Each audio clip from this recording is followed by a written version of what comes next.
தமிழ்நாட்டினுடைய ஜிடிபி வளர்ச்சி கடந்த ஆண்டு 11.19% இருக்கு. இது வெறும் புள்ளி விவர கணக்கு மட்டுமல்ல, இது நம்ம மாநிலத்தினுடைய உழைப்பு மற்றும் முதலீடு, அதே மாதிரி சரியான திட்டமிடலுக்கு கிடைத்த ஒரு மிகப்பெரிய வெற்றி அப்படின்னு சொல்லலாம். இந்த வெற்றி அப்படின்றது எப்படி சாத்தியமாச்சு? குறிப்பாக தொழில்துறை அமைச்சர் திரு டிஆர்பி ராஜா அவர்கள் கீழ் இயங்கக்கூடிய டிட்கோ நிறுவனம் செஞ்சிருக்கக்கூடிய முன்னெடுப்புகள் எல்லாம் என்ன? வரக்கூடிய நாட்கள்ல தமிழ்நாடு என்ன மாதிரியான வளர்ச்சியை நோக்கி போகுது? இது எல்லாத்த பத்தியுமே இந்த காணொலியில தெளிவா பார்க்கலாம்.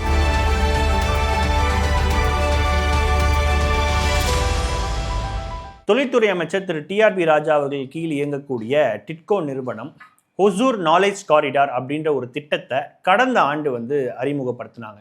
இந்த திட்டமானது ஒசூர்ல கிட்டத்தட்ட 30 சதுர கிலோமீட்டர் பரப்பளவுல ஒரு ஏரியாவை சூஸ் பண்ணாங்க. அந்த இடத்துல ஒரு நாலேஜ் காரிடார் அப்படின்ற ஒரு விஷயத்த கொண்டு வந்தாங்க. சரி, அது என்ன நாலேஜ் காரிடார் அப்படின்னா, பொதுவாகவே தொழில்துறையை பொறுத்த வரைக்கும் நிறைய நிறுவனங்களை நம்ம தமிழ்நாட்டுக்கு வர வச்சு நிறைய சலுகைகளை நிறுவனங்களுக்கு ஒரு பக்கம் கொடுப்பாங்க. அதன் மூலமாக நிறைய உற்பத்திகள் அப்படின்றது நடக்கும். அதன் மூலமாக நமக்கு ஜிடிபி வளர்ச்சியா இருக்கட்டும் அல்லது நல்ல வேலை வாய்ப்புகளா இருக்கட்டும், இதெல்லாமே உருவாகும். பட் அதெல்லாம் ஒரு பக்கம் இயந்திரங்களை மட்டுமே உருவாக்கக்கூடிய ஒரு விஷயமா மட்டும் இல்லாம, அறிவுசார் தளத்துல தமிழ்நாடு அடுத்த கட்டத்தை நோக்கி பயணிக்கக்கூடிய ஒரு முன்னெடுப்பாகவும் ஒசூர் நாலேஜ் காரிடார் அப்படின்றது இருக்கு. இந்த ஒசூர் நாலேஜ் காரிடார்ல நிறைய விஷயங்களை செஞ்சுக்கிட்டு வராங்க. குறிப்பா அட்வான்ஸ் மேனுஃபேக்சரிங் அப்படின்னு நம்ம எடுத்துக்கிட்டோம்னா, இவி கார்களினுடைய பாகங்கள் அதிக அளவுக்கு தயார் செய்யப்படுது. அது மட்டும் இல்லாம அதிநவீன இயந்திரங்களும் இந்த இடத்துல தயார் செய்யப்படுது. குறிப்பாக உலகம் முழுவதுமே இன்னைக்கு இவி கார்களினுடைய பயன்பாடு அப்படின்றது அதிக அளவுல இருக்கு. அதற்கான சந்தையும் உலக அளவுல மிகப்பெரிய அளவுக்கு இருக்கு. அப்போ அதற்கான உதிரி பாகங்களை தயாரிக்கக்கூடிய ஒரு இடமாகவும் ஒசூர் அப்படின்றது இருக்கு. அது மட்டும் இல்லாம இந்த ஒசூர் நாலேஜ் காரிடார்ல R&D மாதிரியான விஷயங்கள், குறிப்பாக ரிசர்ச் அண்ட் டெவலப்மெண்ட் மாதிரியான விஷயங்களை செய்யறாங்க. குறிப்பா ஒரு நிறுவனம் ஒரு பொருளை தயாரிக்கிறாங்க அப்படின்னா அதை மக்கள் கிட்ட போய் கொண்டு சேர்ப்பாங்க. அது மட்டும் இல்லாம அந்த நிறுவனத்துல அடுத்த கட்ட வளர்ச்சியை நோக்கி எப்படி பண்ணணும் அப்படின்றதுல இந்த ரிசர்ச் அண்ட் டெவலப்மெண்ட் அப்படின்ற இந்த துறை மிகவும் ஒரு முக்கியத்துவம் வாய்ந்ததாக இருக்கும். அடுத்ததாக பார்த்தீங்கன்னா, உலகளாவிய திறன் மையங்களும் இந்த ஒசூர் நாலேஜ் காரிடார்ல இருக்கு. அதாவது உலகத்தில் இருக்கக்கூடிய பெரிய பெரிய நிறுவனங்கள் தங்களுடைய தொழில்நுட்ப பணிகளை ஒசூர்லேருந்தே தொடங்கிறதுக்கான எல்லா விதமான வசதிகளையும் இந்த ஒசூர் நாலேஜ் காரிடார்ல வச்சிருக்காங்க. இதனால சென்னையில எப்படி OMR சாலையில மிகப்பெரிய அளவுக்கான ஒரு தொழில்நுட்ப புரட்சி நடந்ததோ, எப்படி வேலை வாய்ப்புகள் அதிகமாக கிடைச்சதோ, அதே மாதிரி இந்த ஒசூர் பகுதியிலுமே அந்த வேலை வாய்ப்புகள் அப்படின்றது அதிக அளவுக்கு கிடைக்கும். சரி, எதனால ஒசூரை மையப்படுத்தி இந்த மாதிரியான ஒரு விஷயத்த செஞ்சாங்க அப்படின்னு பார்த்தீங்கன்னா, ஒசூருக்கு மிக பக்கத்தில் இருக்கக்கூடிய ஒரு மிகப்பெரிய ஒரு ஐடி ஹப்னா அது பெங்களூரை சொல்லலாம். குறிப்பாக பெங்களூர்ல இருக்கக்கூடிய அதே மாதிரியான ஒரு கிளைமேட் ஒசூர்லயும் இருக்கும். பொதுவாகவே ஒரு நிறுவனம் ஒரு ஊர்ல தொழில் தொடங்கணும் அப்படின்னா அந்த ஊரோட கிளைமேட் அப்படின்றது ரொம்பவே முக்கியத்துவம் வாய்ந்ததா இருக்கு. அதனாலதான் கடல் பகுதியே இல்லாத பெங்களூர் இந்த அளவுக்கு ஐடி ஹப்பா மாறதுக்கான காரணம் என்னன்னா, அந்த சிட்டியினுடைய கிளைமேட் தான் எப்பவுமே அங்க குளிராவே இருக்கும். அதே மாதிரியான ஒரு சீதோஷ்ண நிலை தான் ஒசூருக்குமே இருக்கு. அதே போல ஒசூரினுடைய அந்த லிவிங் காஸ்ட் அப்படின்றது பெங்களூரை கம்பேர் பண்ணும்போது ரொம்பவே குறைவா இருக்கு.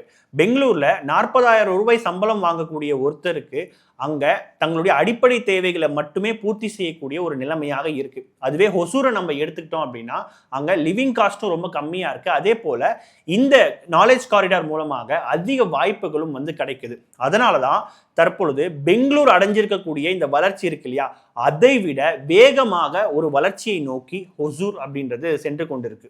நீங்க யோசிக்கலாம், எதுக்காக ஒசூர்ல வைக்கணும், அதுக்கு பதிலா சென்னையில வைக்கலாமே அப்படின்ற ஒரு கேள்வியும் இந்த இடத்துல எழுது. இந்த இடத்துல தான் நம்ம பார்க்க வேண்டியதுன்னா, இந்தியாவில் இருக்கக்கூடிய பெரும்பாலான மாநிலத்தை நம்ம எடுத்துக்கிட்டோம்னா அங்க வளர்ச்சி அப்படின்றது அந்த மாநிலத்தினுடைய தலைநகரம் அல்லது அதற்கு அடுத்த நிலையில் இருக்கக்கூடிய 1-2 நகரங்கள் மட்டும்தான் வளர்ச்சி அடையும். குறிப்பாக நம்ம மகாராஷ்டிராவை எடுத்துக்கிட்டோம்னா இந்தியாவிலேயே அதிக ஜிடிபி உற்பத்தி இருக்கக்கூடிய ஒரு மாநிலமாக இருக்கு. ஆனால் அந்த மாநிலத்துல மும்பை, பூனே, நாக்பூர் மாதிரியான ஒரு சில நகரங்கள்ல மட்டும்தான் அந்த வளர்ச்சி அப்படின்றது இருக்கு. அந்த வளர்ச்சி பரவலாக இல்லை. அதுவே தமிழ்நாட்டை எடுத்துக்கிட்டோம்னா இங்க நிறைய டயர் 2, டயர் 3 சிட்டிஸ் மாதிரியான நிறைய நகரங்கள் இருக்கு. அதே போல இந்த ஒசூர் நாலேஜ் காரிடார்ல வந்து நிறைய துணை நகரங்கள், அதாவது சபர்ப்ஸ் அப்படின்னு சொல்லுவாங்க ஆங்கிலத்தில், அந்த மாதிரியான நிறைய துணை நகரங்களையும் அவங்க கிரியேட் பண்றாங்க. இதன் மூலமாக கிருஷ்ணகிரி மாவட்டமும் சரி, அதை சுத்தி இருக்கக்கூடிய நிறைய பகுதிகளில் இருக்கிறவங்க சரி, நிறைய இதன் மூலமாக வேலை வாய்ப்புகளை அவங்க அடைவாங்க. அதனாலதான் அமைச்சர் டிஆர்பி ராஜா அவர்கள் இவ்வளவு அட்வான்டேஜ் இருக்கக்கூடிய இந்த ஒசூர் நகரத்துக்கு இந்த மாதிரியான ஒரு திட்டத்தை கண்டிப்பா கொண்டு வந்தே தீரணும் அப்படின்ற ஒரு முடிவோட இந்த விஷயத்தை டிட்கோ நிறுவனத்தின் மூலமாக செயல்படுத்திட்டு வராங்க. ஸோ இந்த ஒசூர் நாலேஜ் காரிடார் மூலமாக மற்றொரு முக்கியமான விஷயம் என்ன நடக்கும்னா, இன்னைக்கு சென்னை அப்படின்றது ஒரு மிகப்பெரிய ஒரு ஐடி ஹப்பா இருக்கு இல்லையா, அதற்கு ஈக்குவலாக இன்னும் சொல்ல போனா பெங்களூரை விட அதிக அளவுக்கான ஒரு ஐடி ஹப்பாக வரக்கூடிய நாட்கள்ல ஒசூர் வந்து மாறுவதற்கான வாய்ப்புகள் அதிகமா இருக்கு. அதனாலதான் ஒசூர்ல மிகப்பெரிய அளவுக்கான சர்வதேச விமான நிலையத்தை அமைக்கணும்னு சொல்லி தமிழ்நாடு அரசு மிகப்பெரிய அளவுக்கான முயற்சிகளை ஒரு பக்கம் மேற்கொண்டிருக்காங்க. நிலப்பிரச்சனை இந்த மாதிரியான விஷயங்கள் ஒரு பக்கம் வந்தாலும், ஒன்றிய அரசு இதற்கான அனுமதியை வந்து கொடுக்கறத வந்து மறுத்தாலும், எப்படியாச்சும் ஒசூருக்கு சர்வதேச விமான நிலையத்தை அமைக்கிறதுக்கான பெரும் முயற்சிகளை நான் கொண்டு வருவேன் அப்படின்னு சொல்லி அமைச்சர் டிஆர்பி ராஜா அவர்கள் ரொம்பவே உறுதியாகவும் இருக்காரு. ஒவ்வொரு ஆண்டுமே கிட்டத்தட்ட 3 கோடி மக்கள் பயணிக்கக்கூடிய ஒரு சர்வதேச விமான நிலையத்தை அமைக்கிறதுக்கான பணிகளும் மிகப்பெரிய அளவுக்கு தீவிரமாக போய்கொண்டிருக்கு. அப்படி ஒருவேளை ஒசூருக்கு இந்த சர்வதேச விமான நிலையம் வந்துச்சு அப்படின்னா ஒசூரினுடைய இந்த வளர்ச்சியை யாராலையுமே தடுக்க முடியாது. வெறும் ஐடி நிறுவனங்கள் மட்டும்தானா அப்படின்னு கேட்டிங்கன்னா அதுதான் இல்லை. நிறைய ஸ்டார்ட் அப் நிறுவனங்களும் இதன் மூலமாக வளருவதற்கான வாய்ப்புகள் இருக்கு. அதை தாண்டி நிறைய ரிசர்ச் மற்றும் எஜுகேஷன் இன்ஸ்டிடியூஷனுமே இந்த ஒசூர் பகுதியில் அதிகரிக்கிறதுக்கான வாய்ப்புகள் அதிகமாக இருக்கு. சரி, இந்த வளர்ச்சி அப்படின்றது வெறும் ஒசூரோட தான் நின்று போகுதா அப்படின்னு கேட்டிங்கன்னா அதுதான் இல்லை. நம்ம தென் தமிழகத்துல குலசேகரப்பட்டினத்துல அமைய இருக்கக்கூடிய ராக்கெட் லான்ச் பேட் அப்படின்னு சொல்லக்கூடிய அந்த புதிய விண்கல ஏவுதளம் ஒரு மிகப்பெரிய ஒரு மாற்றத்தை ஏற்படுத்த போகுது. அதற்கும் ஒசூர் மிகப்பெரிய அளவுக்கான ஒரு உதவியாக இருக்கும். இதன் மூலமாக தமிழ்நாட்டுக்கு என்ன மாதிரியான நன்மைகள் நடக்க போகுதுன்னா, விண்வெளி துறையிலும் சரி, பாதுகாப்பு துறையிலும் சரி, இந்த 2 துறையிலுமே இந்தியாவுக்கான ஒரு தலைநகராக தமிழ்நாடு மாற இருக்கு. குறிப்பாக ஒசூர்ல தயாரிக்கக்கூடிய சின்ன பாகங்களா இருக்கட்டும் அல்லது சேட்டலைட் உதிரி பாகங்களா இருக்கட்டும், இது எல்லாமே ஒசூர்ல தயாரிச்சு அதன் மூலமாக தென் தமிழகத்துக்கு அவங்க கொண்டுட்டு வர போறாங்க. இதன் மூலமாக நிறைய போக்குவரத்து வசதிகளும் சரி அல்லது நிறைய வேலை வாய்ப்புகளும் சரி இதன் மூலமாக உருவாக இருக்கு. அது எந்த அளவுக்கு அப்படின்னா, உயர் திறன் வாய்ந்த வேலை வாய்ப்புகள் தமிழ்நாட்டை நோக்கி வர இருக்கு. ஏற்கனவே ஐடி மாதிரியான பெரிய பெரிய துறைகளில் நிறைய சம்பளம் வாங்கக்கூடிய இளைஞர்கள் நிறைய அதிகரிச்சுக்கிட்டே வந்துட்டு இருக்காங்க. அதை தாண்டி உயர்திறன் வாய்ந்த, அதாவது ஹை ஸ்கில் எம்ப்ளாய்மெண்ட் தமிழ்நாட்டுக்கு நோக்கி வர இருக்கு. இதன் மூலமாக அதிக முதலீடு தமிழ்நாட்டை நோக்கி வருவதற்கான வாய்ப்புகள் அதிக அளவுக்கு இருக்கு.